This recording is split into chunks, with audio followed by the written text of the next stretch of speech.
ادع إلى سبيل ربك بالحكمة والموعظة الحسنة وجادلهم بالتي هي أحسن. اس میں جو ہے ہمیں چند باتیں سننی ہے اور اس پر جو ہے ہمیں توجہ دینی ہے. سب سے پہلی جو چیز ہے کہ واعظ و نصیحت کرنا، دعوت و تبلیغ کرنا، اس کا اسلام کے اندر بہت اونچا مقام ہے، اور اتنا اونچا مقام کہ اللہ رب العالمین نے سب سے افضل اسی شخص کو قرار دیا ہے جو اللہ کی طرف لوگوں کو دعوت دے. اللہ رب العالمین نے کیا فرمایا؟ وَمَنْ أَحْسَنُ قَوْلًا مِّمَّنْ دَعَا إِلَى اللَّهِ وَعَمِلَ صَالِحًا وَقَالَ إِنَّنِي مِنَ الْمُسْلِمِينَ. کہ اس شخص سے بڑھ کر کس کی بات اچھی ہو سکتی ہے جو لوگوں کو اللہ کی طرف دعوت دے اور وہ یہ کہے کہ میں مسلمانوں میں سے ہوں. یعنی گویا کہ سب سے افضل جو بات ہوگی وہ اللہ رب العالمین کی طرف لوگوں کو دعوت دینے والے ہی کی بات ہو سکتی ہے. اور بھائیوں یاد رکھو، اللہ کا ہمارے اوپر بہت بڑا احسان ہے کہ اس نے لاکھوں کروڑوں میں سے ہمیں اپنے دین کے لیے چنا، اور یہ اختیار کرنا ہمارے ہاتھ میں نہیں تھا. ہم مدرسے میں پڑھتے ہیں، پہلی کلاس میں دیکھتے ہیں کہ سینکڑوں کی تعداد میں بچے رہتے ہیں، دوسری کلاس میں کم ہوتے جاتے ہیں، تیسری کلاس میں اور کم ہوتے جاتے ہیں، فضیلت تک پہنچتے ہیں کہ جو بچے ایک کلاس میں 100 بچے تھے وہ فضیلت تو پہنچتے پہنچتے 10 باقی رہتے ہیں. اب 10 کے اندر بھی پھر اس کی چھٹائی ہوتی ہے. کچھ لوگ جو ہیں علم حاصل کرنے کے بعد بھی دنیا کی طرف چلے جاتے ہیں. یہ بڑے افسوس کی بات ہے کہ آدمی کو اللہ رب العالمین ایک نعمت دے اور بندہ جو ہے اس نعمت کو ٹھکراتے ہوئے اسے جو ہے رد کر دے. اب یہ چھٹائی کے اندر سے ہم لوگ جتنے بھی ہیں 100 میں سے 5 آدمی بچے، 100 میں سے 5 آدمی ہم لوگ بچے. پہلی کلاس سے لے کر کے ممبر و محراب تک پہنچنے تک جو ہے 100 میں سے 5 آدمی بچتے ہیں. اور یہ جو اختیار ہے بھائیوں یہ اللہ کی جانب سے. اللہ رب العالمین نے کیا فرمایا؟ اللہ یصطفی من الملائکۃ رسلا ومن الناس ان اللہ سمیع بصیر. کہ بے شک اللہ رب العالمین ہی چنتا ہے فرشتوں میں سے اور لوگوں میں سے. یعنی کس کام کے لیے چنتا ہے؟ اپنے دین کی خدمت کے لیے، واعظ و نصیحت کے لیے، بھلائی کے کام کے لیے. تو یہ چننا بھائیوں اللہ کی جانب سے. اللہ رب العالمین نے ہمیں چنا، تبھی تو آج ہم اس کے دین کے لیے کھڑے ہوئے ہیں. اور بھائیوں اب ہماری ذمہ داری ہوتی ہے کہ ہم اس چننے کے اوپر ثابت قدم رہیں. پریشانی آتی زندگی کے اندر، گالیاں بھی سننی پڑتی ہیں، تکلیفیں بھی برداشت کرنی پڑتی ہیں، لوگوں کی جو ہے اذیتوں کو بھی برداشت کرنا پڑتا ہے. یہ سب کے سب اللہ کے خاطر. وَاصْبِرْ وَمَا صَبْرُكَ إِلَّا بِاللَّهِ. کہ محمد صلی اللہ علیہ وسلم آپ صبر کیجئے، آپ کا صبر اللہ کے لیے. یعنی کہنے کا مطلب یہ ہے کہ اللہ رب العالمین نے ہمیں چنا. اب چننے کے بعد ہماری بھی ذمہ داری ہوتی ہے.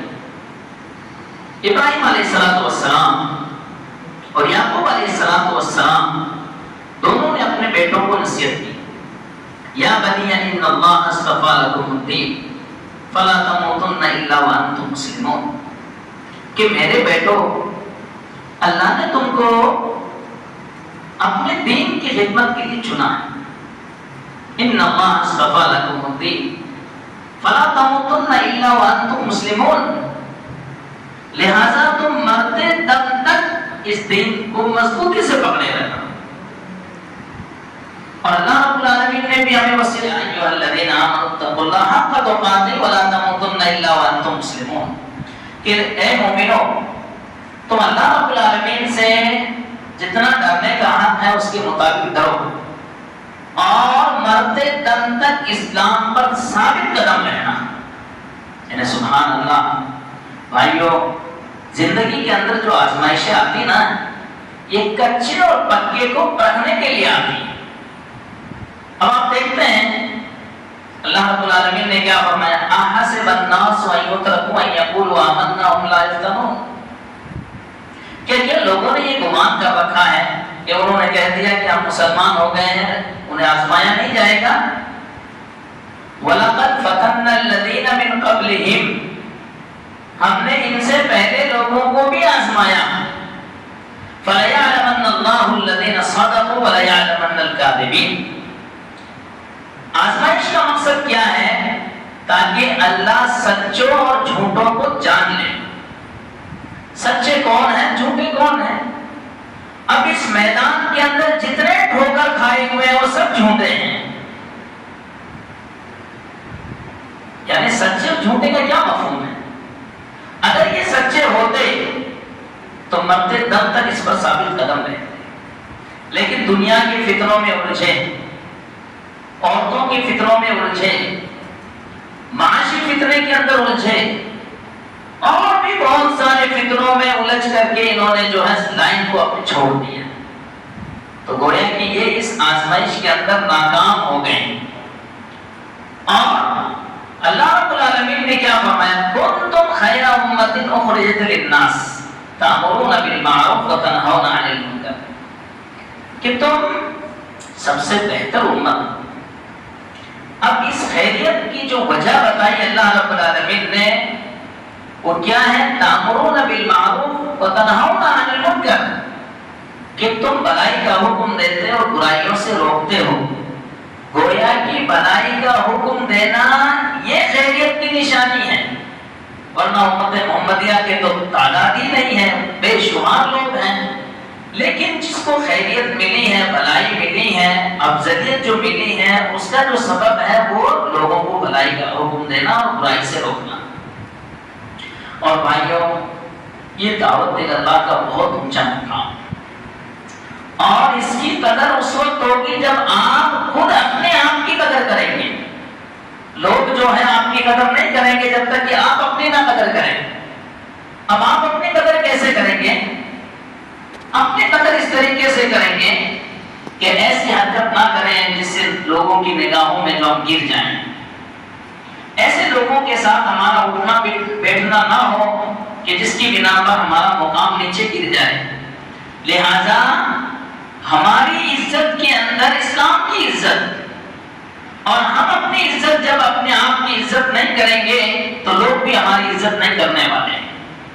اور اتنا اونچا مقام ہے بھائیوں اللہ رب العالمین کے راستے میں دعوت دینے والے کا، کہ اگر کوئی آدمی آپ کی دعوت کی بنا پر سدھر جاتا ہے، بے نمازی ہے مثال کے طور پر، نمازی بن گیا، بددین تھا دیندار بن گیا، ایک کافر تھا اس کو آپ نے سمجھایا ہے، سمجھاتے سمجھاتے اسلام قبول کر لیتا ہے. سبحان اللہ، اس سدھرنے کے بعد جتنے بھی وہ عمل کرے گا اس کے برابر آپ کو اجر و ثواب دیا جائے گا.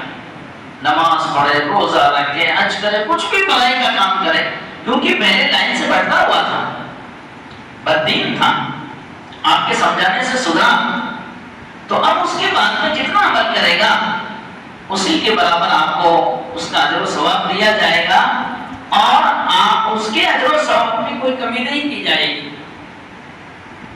اللہ کے رسول صلی اللہ علیہ وسلم نے فرمایا، فواللہ لا یہدی اللہ بک رجلا واحدا خیر لک من حمر النعم،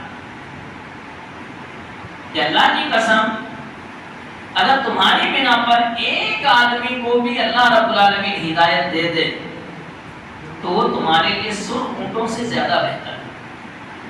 سبحان اللہ بھائیوں، دل کے اندر جذبہ رکھو، یہ ہمارا بھائی بے نمازی ہے، میں کس طرح اس کو سدھار سکتا ہوں، پیار سے، محبت سے، اچھے انداز میں، اور کوشش یہ کریں کہ آپ اس کی مدد کریں، رسوا نہ کریں. ہماری سب سے بڑی خرابی یہ ہے کہ ہم دیکھ لیتے ہیں کہ بے نمازی ہے تو اس کو حقارت کی نگاہ سے دیکھنے لگتے ہیں. نہیں بھائیوں، ایسا نہیں. کیوں؟ کذالک کنتم من قبل فمن اللہ علیکم.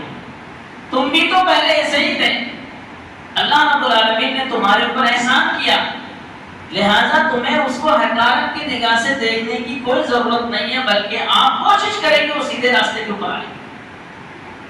اور آپ کی کوشش سے اگر وہ سیدھے راستے پہ آ گیا، یقین مانو اس کی بات جو بھی عمل کرے گا وہ آپ کے میزان حسنات میں رکھا جائے گا. کتنا بڑا جو ہے عمل اللہ رب العالمین نے کتنے بڑا یہ دعا دے اللہ کی طرف لوگوں کو دعوت دینے والوں کا کتنا اونچا مقام رکھا اللہ رب العالمین نے.